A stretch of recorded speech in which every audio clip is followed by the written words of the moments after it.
Hello सलाम students, कैसे हैं आप सब। उम्मीद करता हूँ आप सब लोग खैरियत से होंगे। हमारे लास्ट लेक्चर में हम लोगों ने एक्सरसाइज नंबर 3.1 जो है वो कंप्लीट की थी।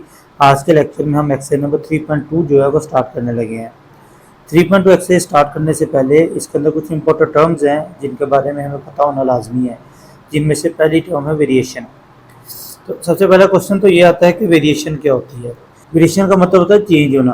ठीक है, चेंज होना मतलब एक पोजीशन से, एक स्टेट से या एक हालत से दूसरी हालत में जाना। ठीक है, उसको हम कहते हैं वेरिएशन को। किसी चीज़ का कम या ज़्यादा होना, कमी से ज़्यादा की तरफ जाना, ज़्यादा से कम की तरफ आना। ठीक है, चेंज होते रहना, इस चीज़ को कहते हैं वेरिएशन। ठीक है, वेरिएशन का वर्ड निकला है कि इसके लिए शॉर्ट फॉर्म यूज होती है वेरी।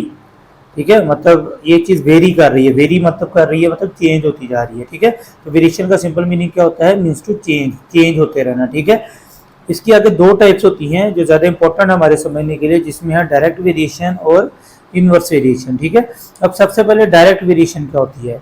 डायरेक्ट वेरिएशन कहते हैं कि दो क्वांटिटीज़ के बीच में एक ऐसा रिलेशन, ठीक है, जिनमें एक चीज़ अगर इंक्रीज हो रही है तो दूसरी चीज़ भी इंक्रीज हो जाए। ठीक है, और अगर एक चीज़ डिक्रीज हो रही है तो उसकी वजह से दूसरी चीज़ भी डिक्रीज हो रही है। मतलब ये रिलेशन होना चाहिए दोनों में कि एक के इंक्रीज होने से दूसरी भी क्या हो जाए, इंक्रीज, और एक के डिक्रीज होने से दूसरी भी क्या हो जाए, डिक्रीज हो जाए। ठीक है, यही डेफिनेशन में लिखा हुआ है। जैसे लिखा हुआ है, if two quantities are related in such a way, ऐसे रिलेट हो दो क्वांटिटीज आपस में, डैट के इंक्रीज डिक्रीज, मतलब इंक्रीज होना या डिक्रीज होने से इन वन क्वांटिटी, एक क्वांटिटी के causes increase decrease in the other quantity, मतलब इसकी वजह से एक क्वांटिटी के इंक्रीज और डिक्रीज होने की वजह से दूसरी क्वांटिटी भी इंक्रीज हो जाए या डिक्रीज हो जाए। मतलब अगर एक इंक्रीज हो रही है तो दूसरी भी क्या हो, इंक्रीज ही हो, और अगर एक डिक्रीज हो रही है तो दूसरी भी क्या हो जाए, डिक्रीज हो जाए। ठीक है,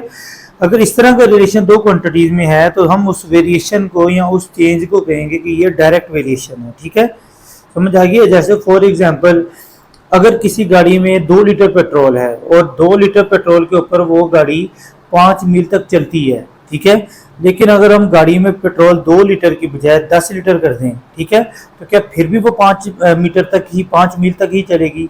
ऐसा तो नहीं ना होगा।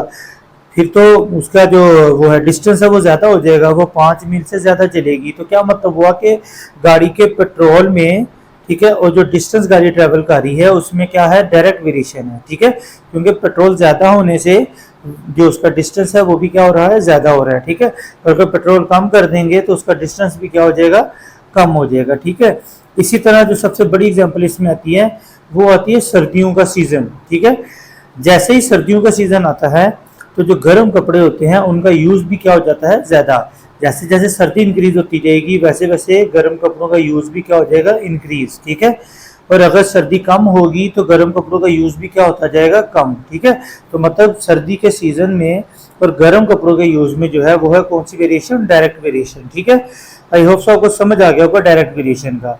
अब इसको मैथमेटिकली कैसे लिखते हैं। ठीक है, अगर एक क्वांटिटी है y, सपोज कर लें y पेट्रोल है, ठीक है, y क्वांटिटी है, वो वेरी कर रही है डायरेक्टली टू क्वांटिटी x, और x क्वांटिटी क्या डायरेक्टली वेरी कर रही है, मतलब x क्वांटिटी ऑफ डिस्टेंस ले लें। ठीक है, अगर y और x दोनों डायरेक्टली वेरी कर रहे हैं तो इसको हम मैथमेटिकली कैसे लिखेंगे, तो इसको मैथमेटिकली लिखेंगे as y vary to x। ये जो बीच में साइन होता है ये वेरिएशन का साइन या वेरी का साइन होता है।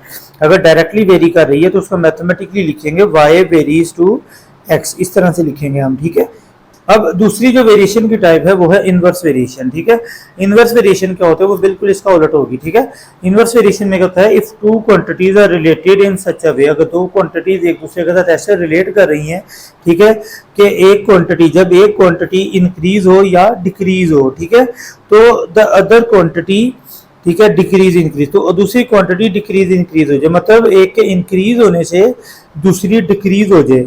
ठीक है, और एक के डिक्रीज होने से दूसरी क्या हो जाए, इंक्रीज हो जाए, मतलब उलट चल रहा हो, एक चीज इंक्रीज हो रही है तो दूसरी डिक्रीज हो रही हो, और अगर एक चीज डिक्रीज हो रही है तो दूसरी क्या हो रही हो, इंक्रीज हो रही है। ऐसी वेरिएशन को हम इनवर्स वेरिएशन कहते हैं। वैलिड एग्जांपल ये सबसे ज्यादा यूज होती है इन क्वेश्चंस में भी। ठीक है, वो मैं अभी आपको बताता हूँ। मतलब सपोज कर ले आपके एक घर को, ठीक है, 2 मजदूर बनाने में लगे हुए हैं। ठीक है, और उनका जो एस्टीमेट है वो ये है, 2 मजदूर उस घर को 5 दिन में मुकम्मल कर लेंगे। ठीक है।